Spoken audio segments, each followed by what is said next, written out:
The notary's office was 40 minutes away, and I was already running late. I had my keys in one hand, my coffee in the other, and my grandmother's death certificate tucked under my arm like it weighed nothing. Like it wasn't the document that had unraveled the last 6 months of my life. I was halfway out the front door when my phone buzzed on the kitchen counter behind me. I almost didn't go back for it. I almost didn't. The notification was from an app I hadn't opened in over a year. A cloud storage account my grandmother had set up herself, back when she was still sharp enough to teach herself new technology at 78 years old. The alert said a new file had been unlocked. The trigger? My GPS location? I had entered a 3-block radius of the address my Uncle Derek had texted me that morning. The address of the notary's office where I was supposed to sign over power of attorney for the estate. The file was a video, 47 minutes long, recorded 4 months before she died. Her face filled the screen. She was sitting in her kitchen, the one with the yellow curtains she'd had since before I was born. Her hands were folded on the table in front of her, and she looked directly into the camera the way she used to look at me when she was about to say something I needed to hear whether I wanted to or not. "Claire, baby," she said, "if you're watching this, it means you're standing close to an address Derek gave you. And it means I wasn't wrong to be afraid." I sat down on the floor right there in my doorway, the door still open, the cold morning air coming in around me. I didn't feel it. She told me everything. Before I get into what she said, I need to ask you something. Have you ever had a moment where your whole past suddenly rearranged itself?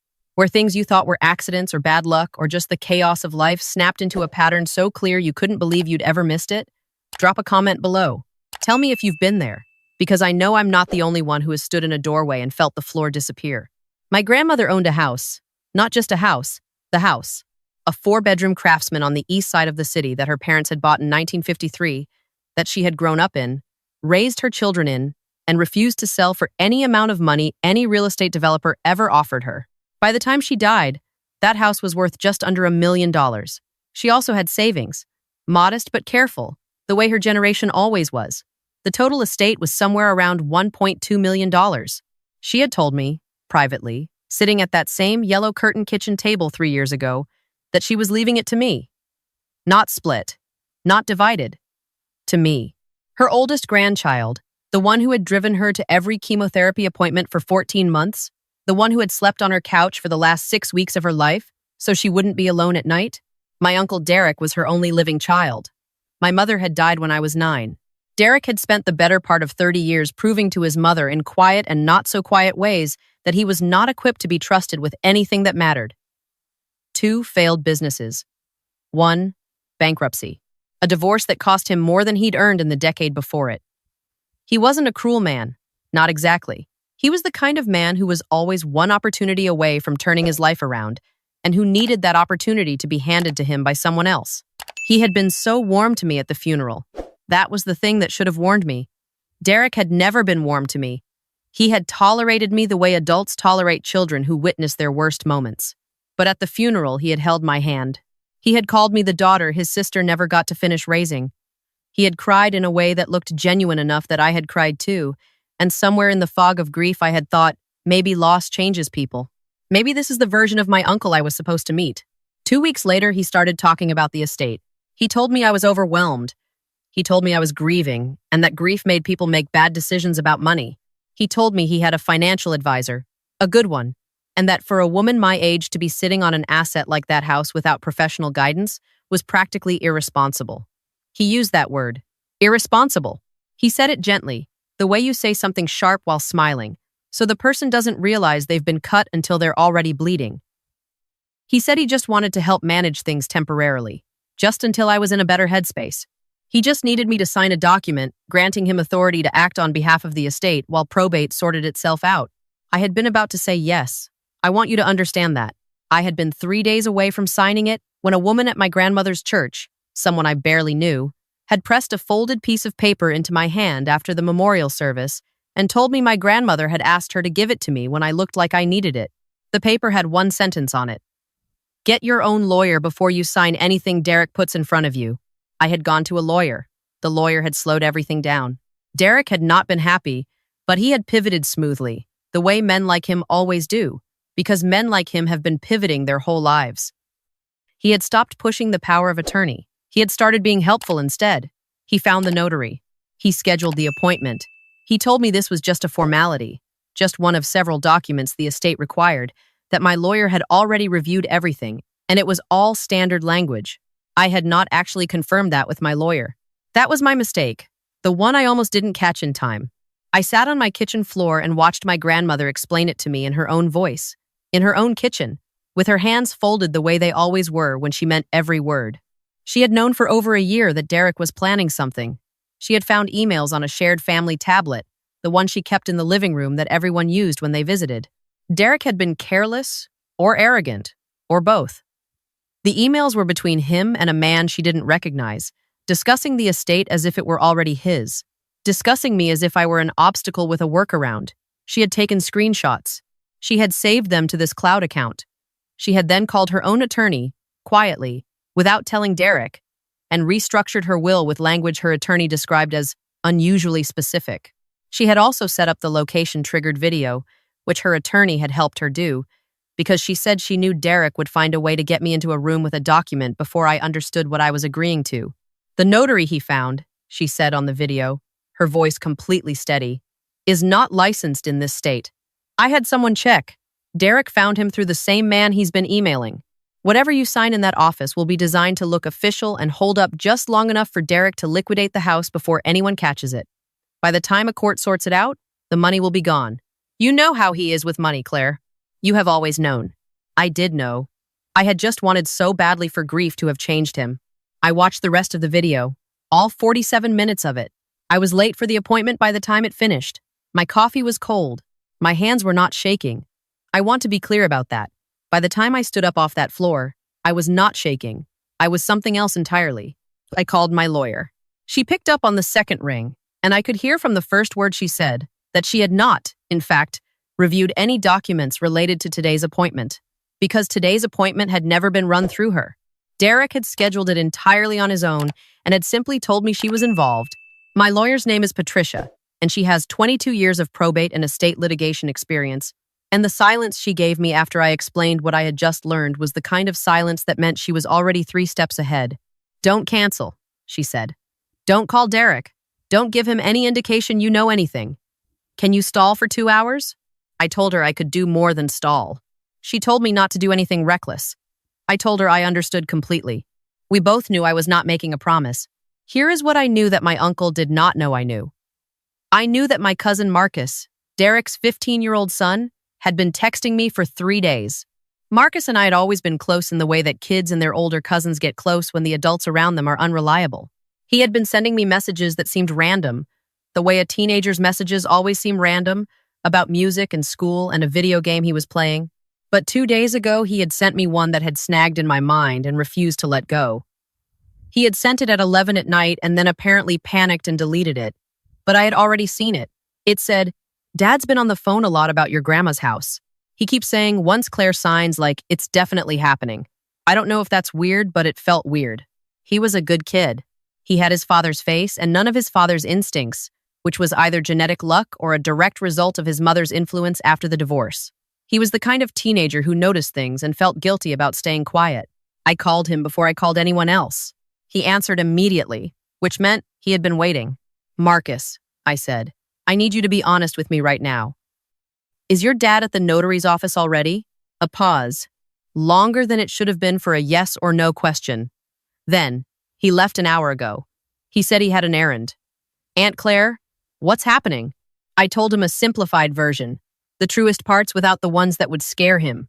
I told him his dad was trying to take something that didn't belong to him, and that I was going to make sure it didn't work, and that nothing that happened today was going to change the fact that he and I were family in the way that actually mattered. Is he going to get in trouble? Marcus asked. He said it the way kids ask about consequences when they love someone and are also terrified of them in equal measure. He did this to himself, I said. Not you. You have nothing to worry about. Okay, he said, very quietly. Then, be careful. I told him I would. I ended the call and sat in my car for a moment with my grandmother's voice still in my head. Steady and deliberate and precise. She had been 4 months from dying, and she had been more clear-eyed than anyone I knew. She had loved Derek the way you love someone who keeps disappointing you and remains your child anyway. She had also refused to let his need become my destruction. I thought about all the times in the past 6 months that I had felt crazy, off balance, like I was grieving wrong or too slowly or in a way that made me unreliable. Derek had been gentle about it, but consistent. You seem exhausted, Claire. You don't have to make any decisions right now. That's what I'm here for. You know your grandmother would want someone looking out for you. Every sentence a hand on my shoulder. Every hand on my shoulder moving me 2 inches closer to a table where a pen was waiting. My grandmother had called it what it was in the video. She had used the word deliberate. She had said, "He is not being kind to you. He is making you feel incapable, so that capable starts to feel like a burden you'd rather hand to someone else." She had raised him. She knew the architecture of how he worked better than anyone. I had a 2-hour window. I used it carefully. My first stop was my lawyer's office, where Patricia had already pulled the license records for the notary Derek had scheduled. Unlicensed. Exactly as my grandmother had said. She had also, in the time since I had called her, contacted the county recorder's office to place a flag on any transfer documents associated with the estate. Nothing could be recorded without a secondary review.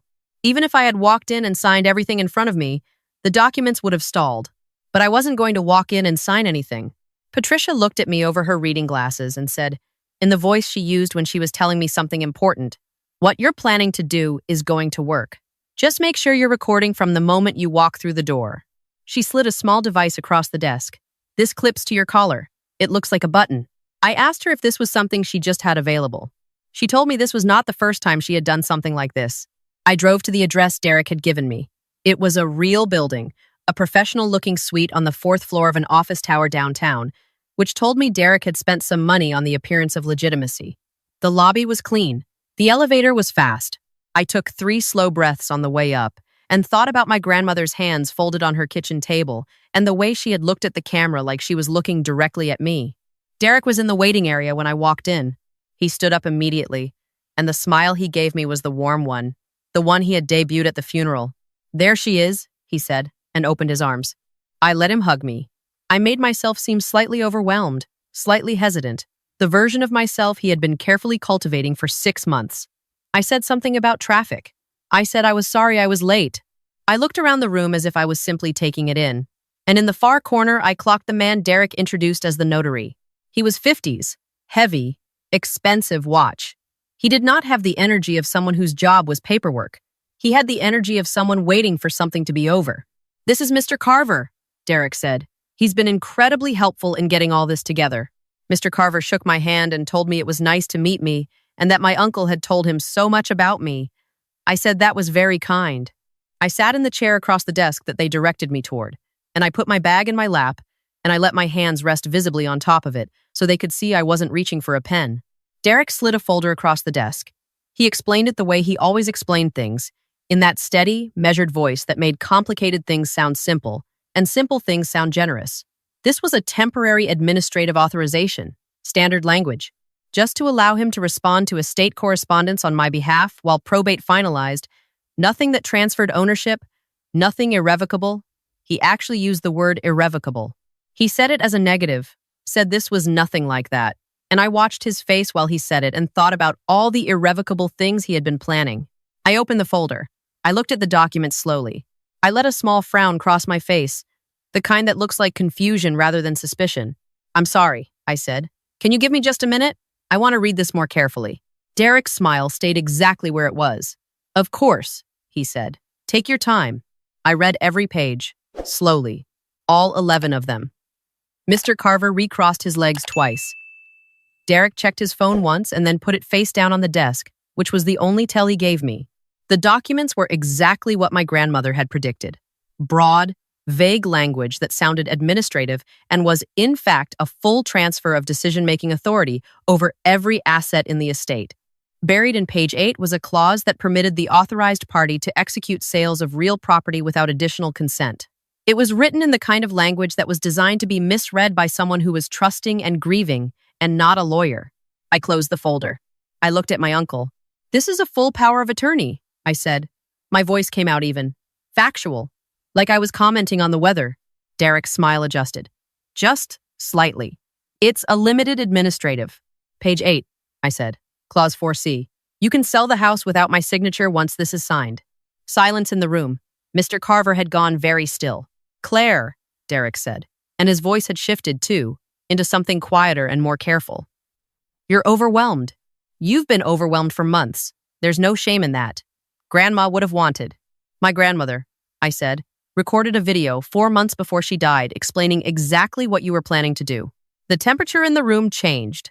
Derek did not move. He was a man who had survived decades of consequences by staying calm and pivoting, and I watched him trying to do it now, trying to find the angle, the explanation, the version of this that still worked in his favor. There was nothing there. I could see him looking and finding nothing.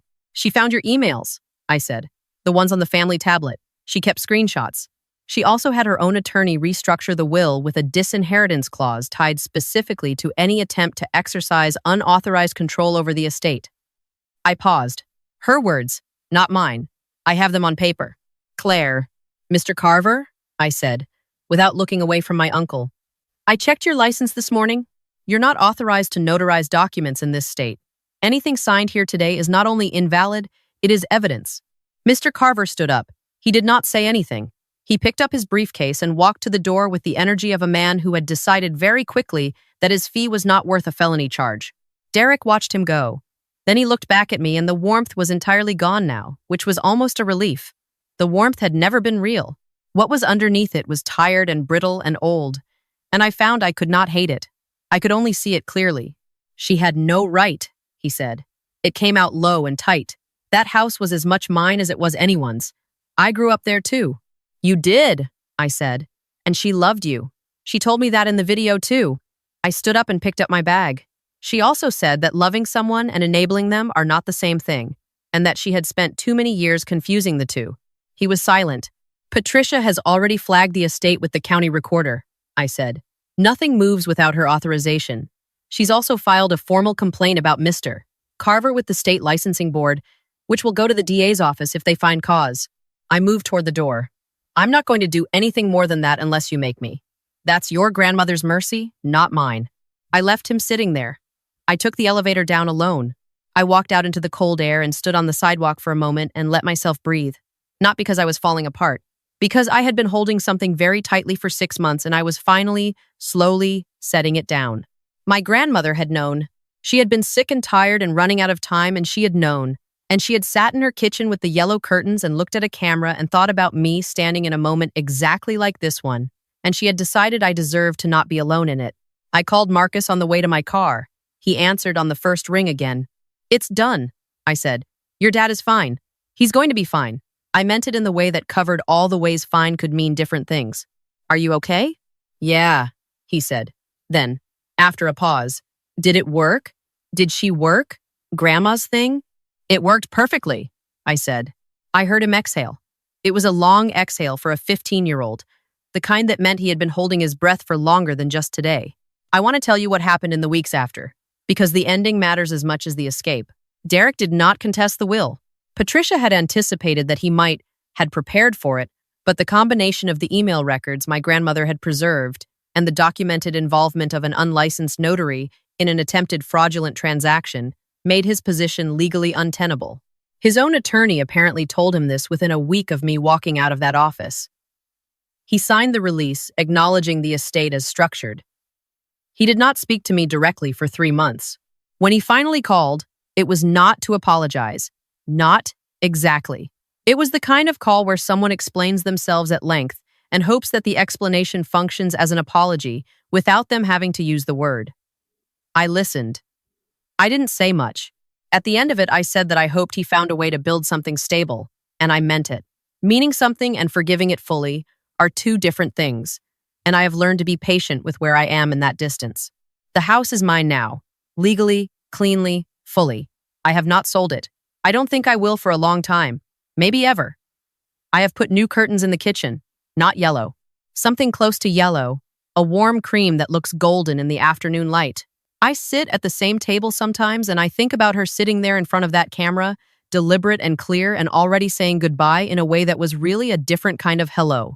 A message in a bottle that only I was supposed to find at exactly the moment I needed it. Marcus comes over some weekends. He is learning to cook. My grandmother would have loved that. She would have stood next to him at that stove and corrected his technique without embarrassing him, which was a skill she had and I am still learning. There's a version of this story where I walked through that office door and signed my name without watching the video. Where the location trigger never fired because I took a different route. Where I was 3 minutes outside the radius and the notification never came. I have thought about that version. I have thought about it more than I probably should. But I didn't take a different route.